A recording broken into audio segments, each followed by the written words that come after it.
recap on South Alabama game. Obviously, very excited to get the win, conference win, battle for the belt, big rivalry game, and all that goes with it. It was really a good night. I want to thank our fans. Our fans were amazing again. Every home game this year's been great. Our student section, for sure, those guys, were loud. I think you could hear them during the game. I know our players felt their energy, and after the game going by and shaking all their hands and all that, it was just a great night to be a Troy Trojan. Good win, put us, got us another conference win. And obviously, we're still, all our dreams are still ahead of us. All our goals are still out there, and control our own destiny. I thought defensively very pleased. I really thought, if you look at it, we gave up 3 points. I mean, we turned the ball over on our own, inside our 10, 5 maybe. They got a touchdown there, and then another turnover. They got a field goal. So really, I felt like the defense gave up three points. Really, really good defense, or excellent defense, really in the red zone. I thought, really kind of bowed our neck and held them out, which was really good. It's good to see. We had 3 turnovers, so 2 interceptions, obviously, by Will, and then a fumble there at the end. Really another fumble as well that they rolled down. So I thought our defense continues to make strides. Those young guys in the back end are getting better and better.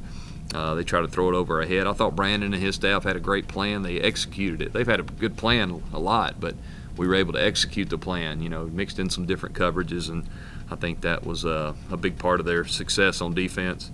Offensively, some good and some bad, to be honest. Some kind of hit and miss most of the night.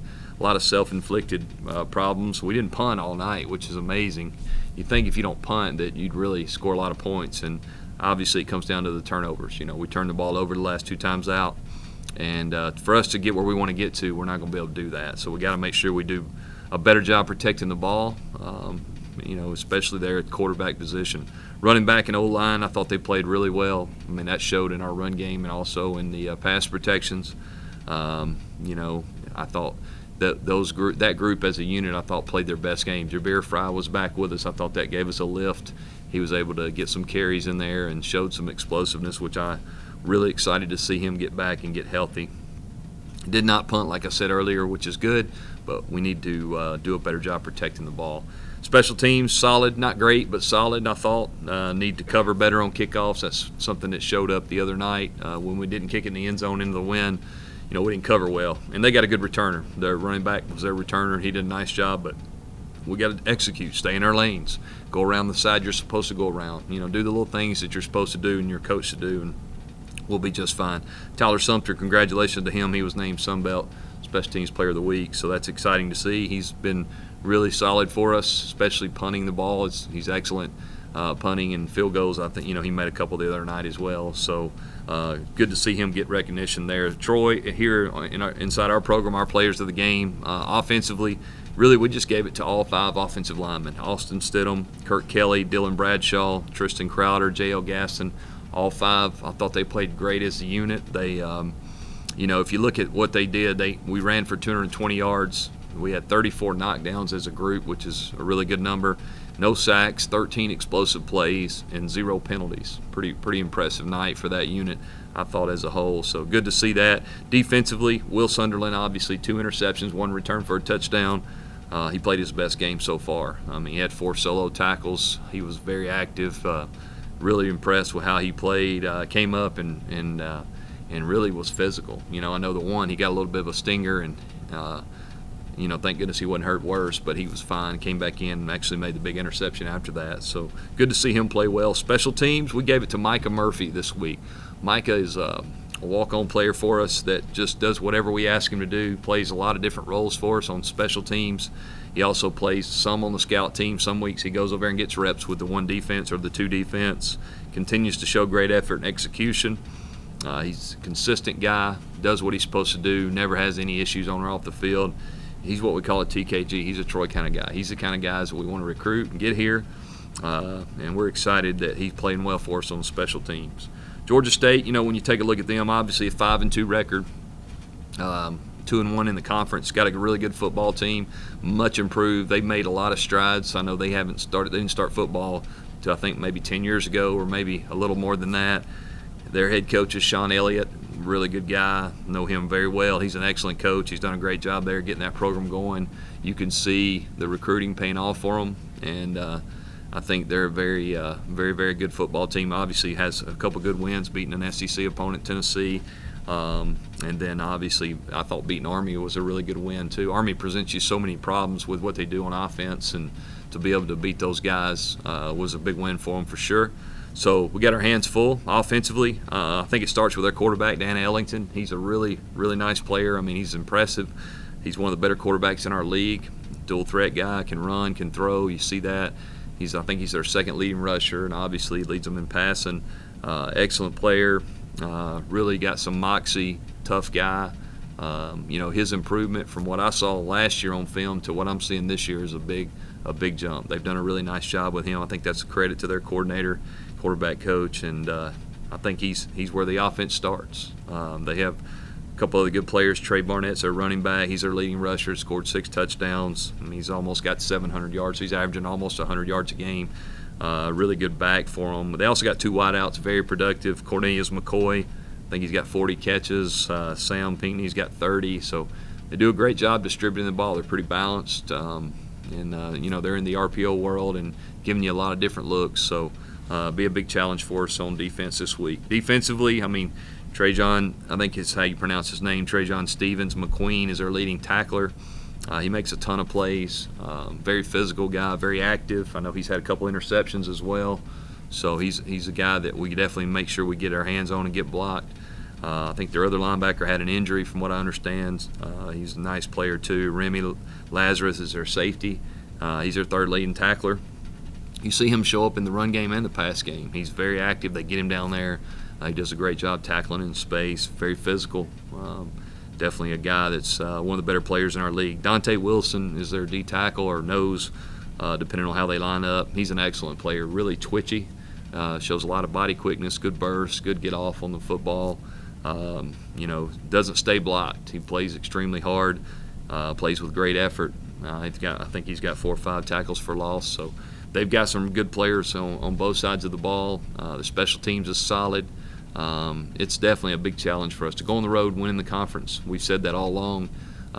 That's the key, I think.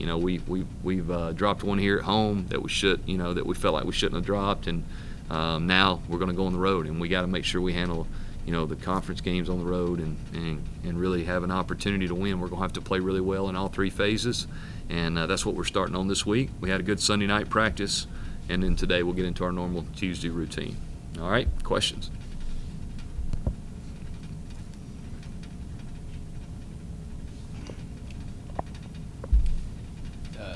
In some ways, you can tell me yes or no here. Okay. Is it easier to coach these guys when you know you control your own destiny and it's all laid out there in front of you, or does it make a difference? To get them ready for practice. I think for the psyche of a team maybe, or the mental side of a team, I think it's always good to have little reminders there about controlling your own destiny. But once you start playing, it's really not a factor. But I think each week as the head coach, you're trying to find ways to motivate your team.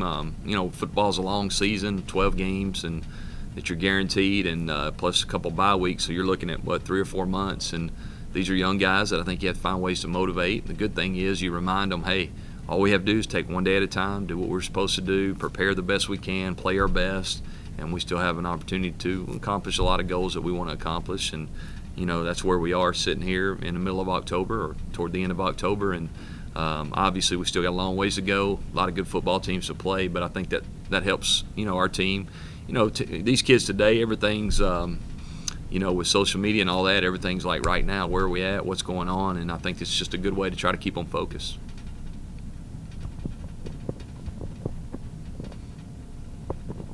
And you mentioned the defense playing better, playing well. Hadn't heard you say that in the previous weeks. You got to see the film or whatever. What have they grown up? There's a lot of young guys on this side of the ball. Can you just explain what's different? We've played really good run defense most all year. If you look at where we rank and all that, and then in the conference, you'd be really happy with that. And then I think obviously our pass defense, we played a couple teams early that could really throw and catch it, which is a factor. And then we got young guys playing back there. But now they played 6 games. They're getting more experience. The kids that are out there playing, they're working extremely hard every day to improve. I see them in the film up there on their own. I see them, listening, taking coaching. So I think it's a combination. Just, the more you play, the better you're going to be. It's just like anything else. The more experience you have, we're getting some of that. I mean, every week's a different challenge because you face different offenses. So you got, these guys have to be able to adjust in different formations and things that go with it. But I just like the way they're running to the ball. We're tackling a little better. Young teams sometimes don't tackle well. Guys getting used to the speed of the game and so forth. But again, our front seven, I've been pleased with those guys all year. The back end's getting better, and I like the progress we're making, and hopefully we'll continue to do that.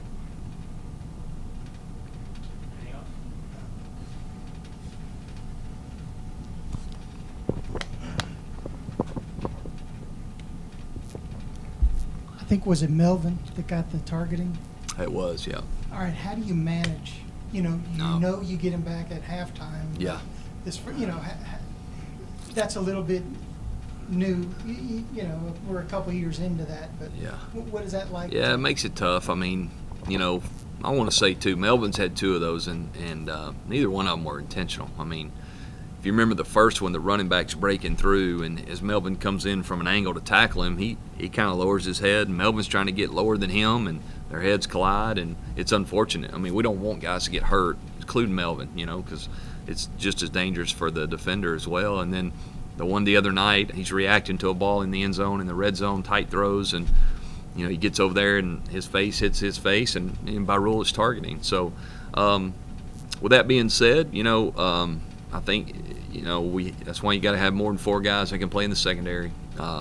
We'll have to adjust and get through it to the half. And Melvin is obviously a senior, has been here a long time. So anytime you lose that leadership and an older guy on your defense, I think it's definitely not something you want to do. But we just got to prepare without him for the half, and hopefully he'll get back in there and make a bunch of plays in the second half.